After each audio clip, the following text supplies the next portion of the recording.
balandi ya Congo Lokole news.com.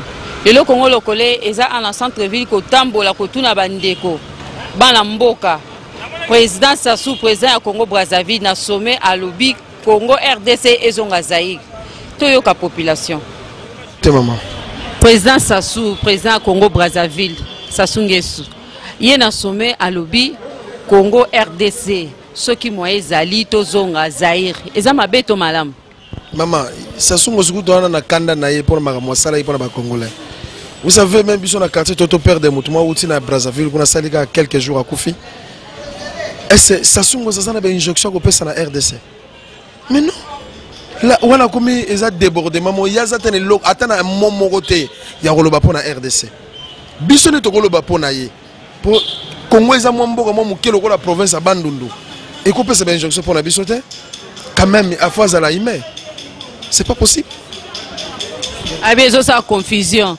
Débat à Congo RDC Congo Brazzaville et sa confusion, il y a lobby que non, faisons à Zaïre. Non, problème les alliés que tam sa zonga na authenticité, a zonga na histoire. Tous allez biso ne sont au royaume Congo. Osomona, mais biso ba kabola biso est Congo bandi lelo. Non, c'est Mobutu qui a changé, mais le Congo était Congo. Il n'est pas à la Congo, mais non référé à la Mboka Moko. Non référé à la Kaboli, Babite Bambatika na moi Congo Ndambu.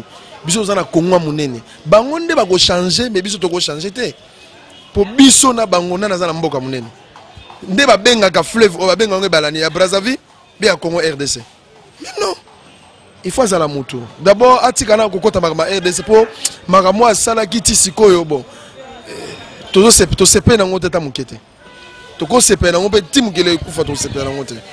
Merci papa. Ezonga Zaïre. Elongwa RDC ezonga Zaïre. Na commandement nani ya bakoko na biso. Congo ezali bakoko batika biso na komba Congo. Yende peut-être à côté de la République de Brazzaville. Pour y avoir colonie français. Mais biso za colonie belge, Congo belge. Moni Congo ya bakoko na biso jamais ya koko dicté biso. Yenda za mwana devant biso. Moni yenda za mwana atika biloba loba mais yeba bien que ndenga zawana biso na ye nemiti mula na mula ekosila te ata mokolomo te mulili na mo ekosangana yaza mulili biso za moi moni puisque monene na ye bandundu eleki yango musika oki yango aza mwana aza na mitifi na biso liwa ya mulele et na Brazzaville aye baka yango hein donc azo bomba politicien na biso na ndenge na jemo ya mpuku mais o ya uti ko sasa ba boucherie ya sali et pas na biso silité donc ya tikalo akumi ko Kagame mibale na suki wana. Merci papa. Eza mabe po plus pas bana bote misika bien que nous za ba congolais parce que Zaïre à l'époque ya sera président Mobutu parce que yako ba ketozonga na Zaïre takeki il y a posé Congo Brazzaville, il y a posé Congo Kinshasa. C'est pour ça que le Biana, il n'a même pas efficace. Pour résoudre bien de faire le Rwanda. D'abord, il y a un bon papa autour de bac. D'abord, il y a combien d'ennemis, ennemi, je pense qu'il y a un Congolais, n'a pas ça, le Kolabanyama. A malmené, Tina Souka. Soit de l'image, bon, moi, on va souffrir dans Brazzaville. Mais à tenir compte, on doit souffrir comme n'importe quoi. On est à vous autres, mais à réfléchir. À ça, président, à y avoir au Balika, il faut réfléchir, mais il est ça dans mon tour. Dans le but, moi, il m'a attendu, mais ça, attends. Pour moi, du j'aime beaucoup Rosa Soba, Rosa Gamaïl, que ce soit Ajnaï, que ce soit Ninaï, mais à réfléchir. C'est pour cela, on a fait toujours pour ça, Kabila, à continuer ça, bon, il est bien pour Namboka, mais malgré ça, tu vois, il est Zamboka, à Dijamboka. Déjà mboka tout mon côté entre biso na biso o atie force de salama mais on est au 5 médaillé à salango to ba congolais to boyite to ba jeune to ça derrière yé mais à ça peut ba congolais ba lingi soit 5 ya tika soit 5 ya continuer soit qui pas tiki lelo ane ko ya osala soit ko tika ne wana postulé peut-être le bonhomme osala lelo to lingi soit ne wana ezaka bongo mais jamais tout cas non soit que non il faut ça toujours tout le monde a tout le monde a non pour le Congo comme Congo et comme tout le monde niveau aucune élection grâce à président Kabila le Congo comme Congo et grâce à président Kabila tout agit c'est mal bandé comme ça na bandundu service national au Mosama grâce à président Kabila naza fier ya ko bakeno nazali mutu ya province ya Bandundu po village natal nanga ezali Bukangalonzo côté ba sa ba bisaya sa makuna eza fier ya mboka tata na ngai.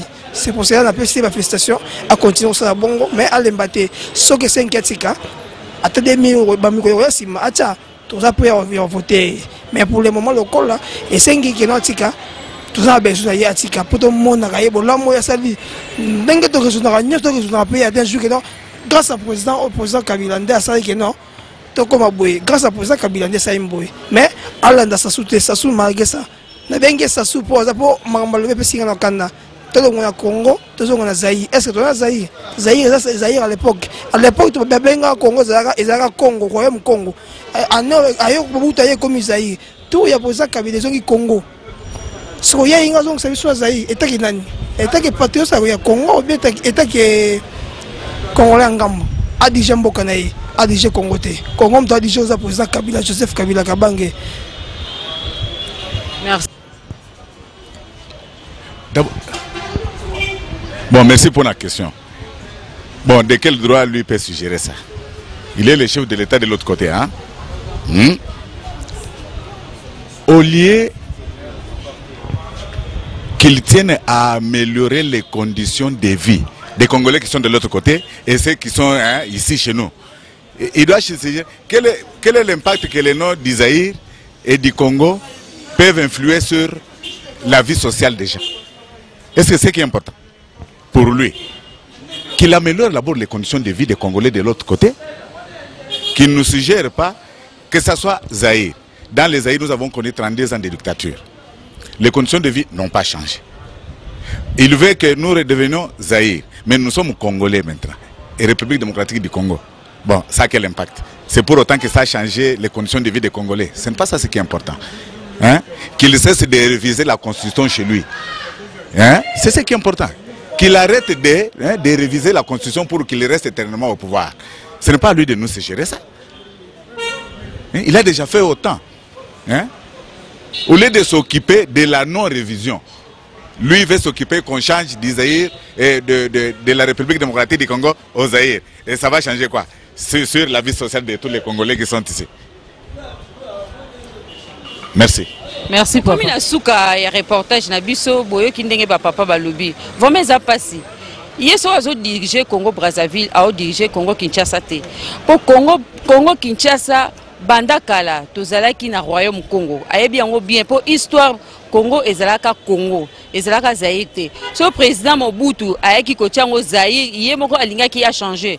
Mais mboka na biso Congo RDC banda kala ezalaka royaume Congo. Ezala Angola, ezala Bango Congo Brazzaville, ezala biso RDC, kala tozaka bon moko tozaka royaume Congo. Jamais biso to copia combo ya Congo pour na bango te, pour ezaka royaume Congo. Vraiment ezala pas donc to ko changer te na droit na ninga lobi ke to changer to ko changer te to kotika la Congo pour mboka na biso kala ezalaka royaume Congo.